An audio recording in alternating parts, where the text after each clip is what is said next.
भाई एक मिनट हाथ में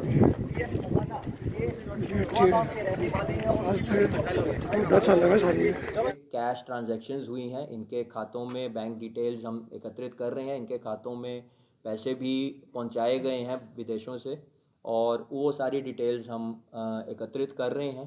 अभी हमने एफआईआर जो हमने दर्ज करी है पीएस मोहाना में यूएपीए की विभिन्न धाराओं के तहत, जिसमें यूएपीए में basically unlawful activities prevention act की 17, 18, 20 और 21 धाराओं के तहत हमने ये मुकदमा कायम किया है, और 120 बी आईपीसी और आर्म्स एक्ट की धाराएं उसमें इजाद 120 बी आईपीसी, मैं रिपीट कर देता हूँ, यूएपीए की 16, 17, 18, 20 और 21, 120 बी आईपीसी और आर्म्स एक्ट की धाराओं में हमने मुकदमा दर्ज किया है।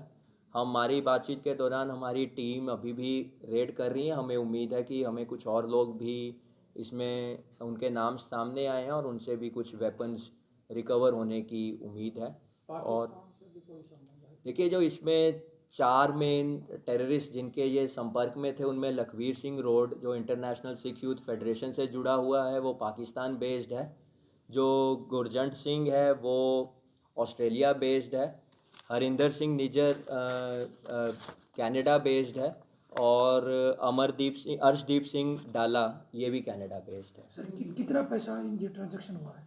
देखिए, अभी हमारी प्राइमरी पूछताछ में इनके खातों में 5 से 6 लाख आने की बात सामने आई है, क्योंकि अभी हमने इनकी अभी अरेस्ट डाली है, पूछताछ जारी है, तो हमें उम्मीद है कि शायद और पैसा भी इनको वहाँ से प्राप्त हुआ। किन देशों से पैसा ट्रांसफर किया गया, किन देशों से सर? वो हम इनके बैंक की डिटेल्स इकट्ठी कर रहे हैं। अभी तो हमने सिर्फ ये पता चला है कि इनके खातों में बाहर से पैसा है। किस किस तरह की वारदातों को अंजाम देती थी? इन्होंने बेसिकली टारगेटेड किलिंग्स थी, इनको वहाँ से टारगेट मिलता था कि इस व्यक्ति को आपने मर्डर करके एक टेरर का माहौल बनाना है, ताकि एक दोबारा से माहौल को वहाँ पर पंजाब में और किसी बड़ी हस्ती का भी इनका टारगेट था, किसी बड़ी हस्ती? देखिए, अभी हम इनको अरेस्ट करके रिमांड लेंगे। पंजाब पुलिस से हमारा लगातार टाई अप हो रखा है, उनकी टीम भी यहाँ पर पहुँच रही है थोड़ी देर में, तो वो इंटेरोगेशन के दौरान ही पता चलेगा।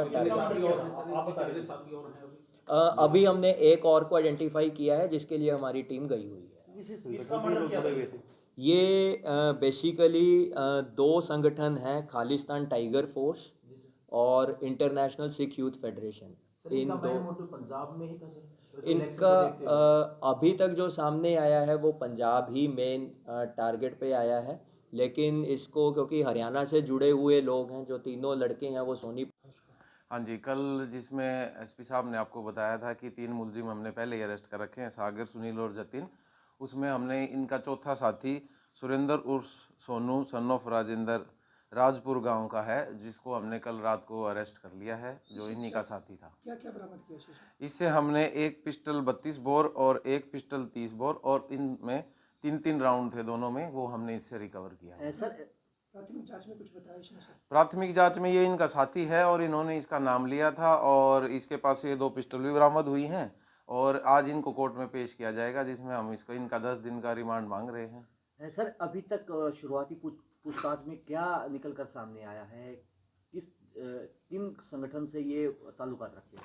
अभी तक शुरुआती जांच में हमारे पास ये निकल के आया है कि जो इनके संगठन थे हमारे पास खालिस्तान टाइगर फोर्स और इंटरनेशनल सिख यूथ फेडरेशन से जुड़े हुए, अभी तक ये हमारे को पता चला है। बाकी हम अभी इनका रिमांड ले रहे हैं और गहनता से पूछताछ की जाएगी, और किन किन संगठनों से इनका जुड़ाव है उसके बारे में पता सर चलेगा। जो चौथा आरोपी है सुरेंद्र उर्फ सोनू, गांव राजपुर का रहने वाला, इस पर कोई पहले भी आपराधिक रिकॉर्ड है इसका? हाँ, इस पे भी अभी जो फर्स्ट टाइम अभी पता चला है उस पे इस पे 6-7 मुकदमे दर्ज हैं, और भी हम इसका बाकी रिकॉर्ड निकलवाने लग रहे हैं।